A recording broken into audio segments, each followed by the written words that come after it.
പ്രിയപ്പെട്ട കുട്ടികളെ, ഇന്ന് നമുക്ക് ട്രാൻസ്ഫോമറിനെ കുറിച്ച് കുറച്ച് കാര്യങ്ങൾ മനസ്സിലാക്കാം.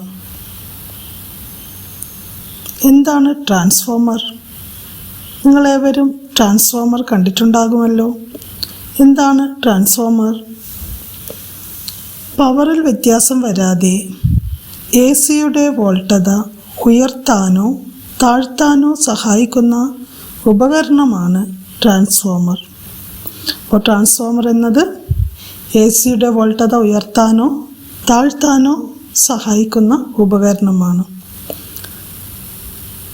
ഇവിടെ AC-യുടെ വോൾട്ടത ഉയർത്തുന്ന ട്രാൻസ്ഫോമർ അല്ലെങ്കിൽ AC-യുടെ വോൾട്ടത താഴ്ത്തുന്ന ട്രാൻസ്ഫോമർ, ഇങ്ങനെ ട്രാൻസ്ഫോമറിനെ രണ്ടായി തിരിക്കാം. അപ്പോൾ ട്രാൻസ്ഫോമർ രണ്ട് വിധം. ഏതൊക്കെയാണ്? AC-യുടെ വോൾട്ടത ഉയർത്തുന്ന ട്രാൻസ്ഫോമറും AC-യുടെ വോൾട്ടത താഴ്ത്തുന്ന ട്രാൻസ്ഫോമറും. അപ്പോൾ AC-യുടെ വോൾട്ടത ഉയർത്തുന്ന ട്രാൻസ്ഫോമറിനെ സ്റ്റെപ്പ് അപ്പ് ട്രാൻസ്ഫോമർ എന്ന് പറയാം. AC-യുടെ വോൾട്ടത താഴ്ത്തുന്ന ട്രാൻസ്ഫോമറാണ് സ്റ്റെപ്പ് ഡൗൺ ട്രാൻസ്ഫോമർ. ഇനി നമുക്ക് ട്രാൻസ്ഫോമറിൻ്റെ പ്രവർത്തന തത്വം എന്താണെന്ന് നോക്കാം. ഒരു ട്രാൻസ്ഫോമറിൻ്റെ പ്രവർത്തന തത്വം മ്യൂച്വൽ ഇൻഡക്ഷൻ ആണ്. അതായത് മ്യൂച്വൽ ഇൻഡക്ഷൻ്റെ അടിസ്ഥാനത്തിലാണ് ട്രാൻസ്ഫോമർ പ്രവർത്തിക്കുന്നത്. എന്തായിരുന്നു മ്യൂച്വൽ ഇൻഡക്ഷൻ? സമീപസ്ഥങ്ങളായി സ്ഥിതി ചെയ്യുന്ന രണ്ട് കമ്പിച്ചുരുളുകളിൽ ഒന്നിലെ വൈദ്യുത പ്രവാഹ തീവ്രതയിലോ ദിശയിലോ മാറ്റമുണ്ടാകുമ്പോൾ അതിനു ചുറ്റുമുള്ള കാന്തിക ഫ്ലക്സിന് മാറ്റമുണ്ടാകുന്നു. ഇതിൻ്റെ ഫലമായി രണ്ടാമത്തെ കമ്പിച്ചുരുളിലും ഒരു EMF പ്രേരിതമാകുന്നു. ഈ പ്രതിഭാസമാണ് മ്യൂച്വൽ ഇൻഡക്ഷൻ. ട്രാൻസ്ഫോമറിൻ്റെ ഘടന നിരീക്ഷിച്ചാൽ നമുക്ക് കാണാം, ട്രാൻസ്ഫോമറിലും രണ്ട് കോയിലുകളുണ്ട്. Primary കോയിലും secondary കോയിലും. എന്തായിരുന്നു പ്രൈമറി കോയിൽ? നേരത്തെ നാം പഠിച്ചിട്ടുണ്ട്, ഏതു കോയിലിലാണോ നാം വൈദ്യുതി നൽകുന്നത് അതാണ് പ്രൈമറി കോയിൽ. അപ്പോൾ ട്രാൻസ്ഫോമറിൽ രണ്ട് കോയിലുകൾ, നാം വൈദ്യുതി നൽകുന്ന കോയിൽ പ്രൈമറി കോയിൽ, അടുത്ത coil secondary coil. Primary coil input എന്നും സെക്കൻഡറി കോയിൽ ഔട്ട്പുട്ട് എന്നും അറിയപ്പെടുന്നു. ഇനി നമുക്ക് ഒരു ട്രാൻസ്ഫോമറിൻ്റെ ഘടന നോക്കാം. ആദ്യം ഒരു സ്റ്റെപ്പ് അപ്പ് ട്രാൻസ്ഫോമറിൻ്റെ ഘടന നിരീക്ഷിക്കാം. ചിത്രം നിരീക്ഷിച്ചാൽ എന്താണ് കാണുന്നത്? പ്രൈമറിയിൽ കമ്പിച്ചുറ്റുകളുണ്ട്, സെക്കൻഡറിയിലും കമ്പിച്ചുറ്റുകളുണ്ട്. പ്രൈമറി കമ്പിച്ചുറ്റുകളുടെ എണ്ണം നോക്കൂ. സെക്കൻഡറി കമ്പിച്ചുറ്റുകളുടെ എണ്ണത്തെ അപേക്ഷിച്ച് പ്രൈമറി ചുറ്റുകളുടെ എണ്ണം കുറവാണ്. അപ്പോൾ ഒരു സ്റ്റെപ്പ് അപ്പ് ട്രാൻസ്ഫോമറിൻ്റെ പ്രൈമറി കോയിലിലെ കമ്പിച്ചുറ്റുകളുടെ എണ്ണം കുറവും സെക്കൻഡറി കോയിലിലെ കമ്പിച്ചുറ്റുകളുടെ എണ്ണം കൂടുതലുമാണ്. ഇനി കമ്പിച്ചുറ്റുകളെ ഒന്ന് സൂക്ഷ്മമായി നിരീക്ഷിക്കൂ. എന്താണ് കാണുന്നത്?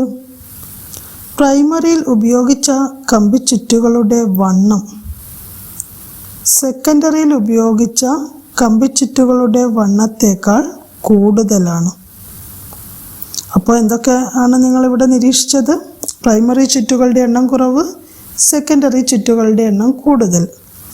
പ്രൈമറിയിൽ വണ്ണം കൂടിയ കമ്പികൾ ഉപയോഗിച്ചിരിക്കുന്നു, സെക്കൻഡറിയിൽ വണ്ണം കുറഞ്ഞ കമ്പിച്ചുറ്റുകളാണ് ഉപയോഗിച്ചിരിക്കുന്നത്. ഇനി സ്റ്റെപ്പ് ഡൗണിൻ്റെ ഘടന നോക്കിയാൽ, സ്റ്റെപ്പ് ഡൗൺ ട്രാൻസ്ഫോമറിൻ്റെ ഘടന ചിത്രം നോക്കി പറയാൻ പറ്റുമോ എന്ന് നോക്കൂ. സ്റ്റെപ്പ് അപ്പ് ട്രാൻസ്ഫോമറിൽ നാം പഠിച്ചതിൻ്റെ നേരെ വിപരീതമാണ് സ്റ്റെപ്പ് ഡൗൺ ട്രാൻസ്ഫോമറിൻ്റെ ഘടന. നോക്കൂ, പ്രൈമറി ചുറ്റുകളുടെ എണ്ണം കൂടുതലും സെക്കൻഡറി ചുറ്റുകളുടെ എണ്ണം കുറവും. പ്രൈമറി ചുറ്റുകൾ വണ്ണം കുറഞ്ഞ കമ്പികളും സെക്കൻഡറി ചുറ്റുകൾ വണ്ണം കൂടിയ കമ്പികളുമാണ് ഉപയോഗിച്ചിരിക്കുന്നത്. അപ്പോൾ കുട്ടികളെ സ്റ്റെപ്പ് അപ്പ് ട്രാൻസ്ഫോമറും സ്റ്റെപ്പ് ഡൗൺ ട്രാൻസ്ഫോമറും തമ്മിലുള്ള വ്യത്യാസം മനസ്സിലായോ? സ്റ്റെപ്പ് അപ്പ് ട്രാൻസ്ഫോമറിൽ പ്രൈമറിയിൽ വണ്ണം കൂടിയ കമ്പി, സെക്കൻഡറിയിൽ വണ്ണം കുറഞ്ഞ കമ്പി. സ്റ്റെപ്പ് അപ്പ് ട്രാൻസ്ഫോമറിൽ പ്രൈമറിയിൽ കമ്പിച്ചുറ്റുകളുടെ എണ്ണം കുറവ്, സെക്കൻഡറിയിൽ കമ്പിച്ചുറ്റുകളുടെ എണ്ണം കൂടുതൽ. ഇനി സ്റ്റെപ്പ് ഡൗൺ ട്രാൻസ്ഫോമറിൽ പ്രൈമറിയിൽ കമ്പിച്ചുറ്റുകളുടെ എണ്ണം കൂടുതലും സെക്കൻഡറിയിൽ കമ്പിച്ചുറ്റുകളുടെ എണ്ണം കുറവും.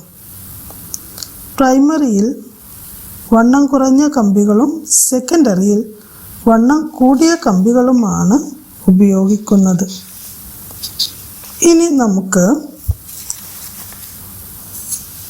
ഈ ചുറ്റുകളിലുള്ള EMF എത്രയാണെന്ന് നോക്കാം.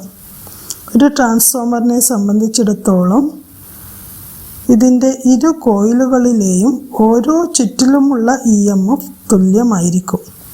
അതായത് പ്രൈമറിയിലായാലും സെക്കൻഡറിയിലായാലും ഓരോ ചുറ്റിലുമുള്ള EMF ഒരുപോലെ ആയിരിക്കും. പ്രൈമറി കോയിലിലെ EMF കാണാൻ പ്രൈമറിയിലെ ചുറ്റുകളുടെ എണ്ണത്തെ ഒരു ചുറ്റിലുള്ള EMF കൊണ്ട് ഗുണിച്ചാൽ മതി. ഇതേപോലെ സെക്കൻഡറി കോയിലിൽ പ്രേരിതമാകുന്ന EMF കാണാൻ സെക്കൻഡറി ചുറ്റിലെ EMFനെ സെക്കൻഡറിയിലെ ചുറ്റുകളുടെ എണ്ണം കൊണ്ട് ഗുണിച്ചാൽ കിട്ടുന്നതായിരിക്കും. ഇവിടെ ശ്രദ്ധിക്കാം, പ്രൈമറി EMF VP എന്നും സെക്കൻഡറി EMF VS എന്നും നമുക്ക് രേഖപ്പെടുത്താം. പ്രൈമറി ചുറ്റുകളുടെ എണ്ണം NP എന്നും സെക്കൻഡറി ചുറ്റുകളുടെ എണ്ണം NS എന്നും എടുത്താൽ പ്രൈമറി കോയിലിലെ EMFും സെക്കൻഡറി കോയിലിലെ EMFും എങ്ങനെ കണ്ടെത്താമെന്ന് നോക്കാം. പ്രൈമറി കോയിലിലെ EMF VP സമം പ്രൈമറി ചുറ്റുകളുടെ എണ്ണം NP ഗുണിക്കണം ഒരു ചുറ്റിലെ EMF E. ഇതേപോലെ സെക്കൻഡറിയിൽ പ്രേരിതമാകുന്ന EMF VS സമം സെക്കൻഡറി ചുറ്റുകളുടെ എണ്ണം NS എന്നും ഒരു ചുറ്റിലെ EMF E എന്നും എടുത്താൽ സെക്കൻഡറി കോയിലിൽ പ്രേരിതമാകുന്ന EMF VS സമം NS × E ആയിരിക്കും. ഇനി നമുക്ക് ട്രാൻസ്ഫോമറുമായി ബന്ധപ്പെട്ട് മനസ്സിലാക്കാനുള്ള മറ്റൊരു പ്രധാനപ്പെട്ട പോയിന്റ് പ്രൈമറി വോൾട്ടത, സെക്കൻഡറി വോൾട്ടത, പ്രൈമറി ചുറ്റുകളുടെ എണ്ണം, സെക്കൻഡറി ചുറ്റുകളുടെ എണ്ണം ഇവ തമ്മിലുള്ള ബന്ധമാണ്. അപ്പോൾ പ്രൈമറി വോൾട്ടത, പ്രൈമറി ചുറ്റുകളുടെ എണ്ണം, സെക്കൻഡറി വോൾട്ടത, സെക്കൻഡറി ചുറ്റുകളുടെ എണ്ണം ഇവ തമ്മിൽ എങ്ങനെ ബന്ധപ്പെട്ടിരിക്കുന്നു എന്ന് നോക്കാം. അതായത് സെക്കൻഡറി വോൾട്ടത VS, പ്രൈമറി വോൾട്ടത VP, സെക്കൻഡറി ചുറ്റുകളുടെ എണ്ണം NS, പ്രൈമറി ചുറ്റുകളുടെ എണ്ണം NP എങ്കിൽ VS/VP സമം NS/NP ആയിരിക്കും. അപ്പോൾ എന്താണ് വോൾട്ടതയും ചുറ്റുകളും തമ്മിലുള്ള ബന്ധം? VS/VP സമം NS/NP. ഈ സമവാക്യം ഉപയോഗിച്ച് നമുക്കൊരു ട്രാൻസ്ഫോമറിൻ്റെ സെക്കൻഡറി വോൾട്ടത, പ്രൈമറി വോൾട്ടത, സെക്കൻഡറി ചുറ്റുകളുടെ എണ്ണം അല്ലെങ്കിൽ പ്രൈമറി ചുറ്റുകളുടെ എണ്ണം എന്നിവ കണ്ടെത്താം. അപ്പോൾ എന്താണ് വോൾട്ടതയും ചുറ്റുകളുടെ എണ്ണവും തമ്മിലുള്ള ബന്ധം? VS/VP സമം NS/NP. ഇനി നമുക്ക് നോക്കാനുള്ള മറ്റൊരു പോയിന്റ് ഒരു ട്രാൻസ്ഫോമറിൻ്റെ പവർ എങ്ങനെ കണ്ടെത്തും എന്നതാണ്. ട്രാൻസ്ഫോമറിൻ്റെ പവർ കാണാനുള്ള സമവാക്യം നാം നേരത്തെ പഠിച്ചിരുന്നു. എന്താണ്? പവർ P സമം VI. ഓർക്കുന്നില്ലേ? പവർ P സമം VI, വോൾട്ടത × കറണ്ട്. പ്രൈമറി പവർ ആണെങ്കിലോ പ്രൈമറി വോൾട്ടേജയെ പ്രൈമറി കറണ്ട് കൊണ്ട് ഗുണിച്ചതായിരിക്കും പ്രൈമറി പവർ. സെക്കൻഡറി പവർ ആണെങ്കിലോ സെക്കൻഡറി പവർ കാണാൻ സെക്കൻഡറി വോൾട്ടേജയെ സെക്കൻഡറിയിലെ കറണ്ട് കൊണ്ട് ഗുണിച്ചാൽ മതി. ഇനി ട്രാൻസ്ഫോമറിൻ്റെ നിർവചനം ഒന്ന് നോക്കൂ. എന്തായിരുന്നു ട്രാൻസ്ഫോമർ? പവറിൽ വ്യത്യാസം വരാതെ, എന്താണ് പവറിൽ വ്യത്യാസം വരാതെ AC-യുടെ വോൾട്ടേജ് ഉയർത്തുകയോ താഴ്ത്തുകയോ ചെയ്യുന്ന ഉപകരണം. ഇതിൽ നിന്ന് നമുക്ക് എന്ത് മനസ്സിലാക്കാം? ഒരു ട്രാൻസ്ഫോമറിനെ സംബന്ധിച്ചിടത്തോളം പ്രൈമറി പവറും സെക്കൻഡറി പവറും തുല്യമായിരിക്കും. അപ്പോൾ പ്രൈമറിയിലെ പവറും സെക്കൻഡറിയിലെ പവറും തുല്യമാണെങ്കിൽ നമുക്ക് എന്തെഴുതാം? പ്രൈമറി പവർ സമം സെക്കൻഡറി പവർ. പ്രൈമറിയിലെ പവർ കാണാനുള്ള സമവാക്യം VP × IP. സെക്കൻഡറിയിലെ പവർ കാണാനുള്ള സമവാക്യം VS × IS. ഇവ നമുക്കിങ്ങനെ എഴുതാം: VP × IP സമം VS × IS, അല്ലെങ്കിൽ IP/IS സമം VS/VP. ഒരു ട്രാൻസ്ഫോമറിനെ സംബന്ധിച്ചിടത്തോളം ഈ സമവാക്യവും വളരെ പ്രധാനപ്പെട്ടതാണ്. അപ്പോൾ ഏതൊക്കെയാണ് ട്രാൻസ്ഫോമറുമായി ബന്ധപ്പെട്ട് മനസ്സിലാക്കേണ്ട സമവാക്യങ്ങൾ? VS/VP സമം NS/NP. VP × IP സമം VS × IS. ഈ രണ്ട് സമവാക്യങ്ങളും ഉപയോഗപ്പെടുത്തി നമുക്ക് ഗണിത പ്രശ്നങ്ങൾ നിർദ്ധാരണം ചെയ്യാം. അപ്പോൾ ശ്രദ്ധിക്കാം, ട്രാൻസ്ഫോമർ എന്നത് പവറിൽ വ്യത്യാസം വരാതെ AC-യുടെ വോൾട്ടേജ് താഴ്ത്തുകയോ ഉയർത്തുകയോ ചെയ്യുന്ന ഉപകരണമാണ്. ട്രാൻസ്ഫോമറിൻ്റെ പ്രവർത്തന തത്വം മ്യൂച്വൽ ഇൻഡക്ഷൻ. ട്രാൻസ്ഫോമർ രണ്ട് വിധം: step up transformer, step down transformer. Step up transformer AC-യുടെ വോൾട്ടേജ് ഉയർത്തുന്ന ട്രാൻസ്ഫോമറാണ്. സ്റ്റെപ്പ് ഡൗൺ ട്രാൻസ്ഫോമർ AC-യുടെ വോൾട്ടേജ് താഴ്ത്തുന്ന ട്രാൻസ്ഫോമറാണ്. രണ്ടിൻ്റെയും ഘടനകൾ തമ്മിലുള്ള വ്യത്യാസം മനസ്സിലാക്കിയല്ലോ. സ്റ്റെപ്പ് അപ്പിൽ പ്രൈമറി ചുറ്റുകളുടെ എണ്ണം കുറവ്, സെക്കൻഡറി ചുറ്റുകളുടെ എണ്ണം കൂടുതൽ. സ്റ്റെപ്പ് ഡൗണിലാണെങ്കിൽ പ്രൈമറി ചുറ്റുകളുടെ എണ്ണം കൂടുതൽ, സെക്കൻഡറി ചുറ്റുകളുടെ എണ്ണം കുറവ്. ഇനി ഏത് കോയിലാണോ ചുറ്റുകളുടെ എണ്ണം കുറവ്, ആ കോയിലിലെ കമ്പികളുടെ വണ്ണം കൂടുതലായിരിക്കും.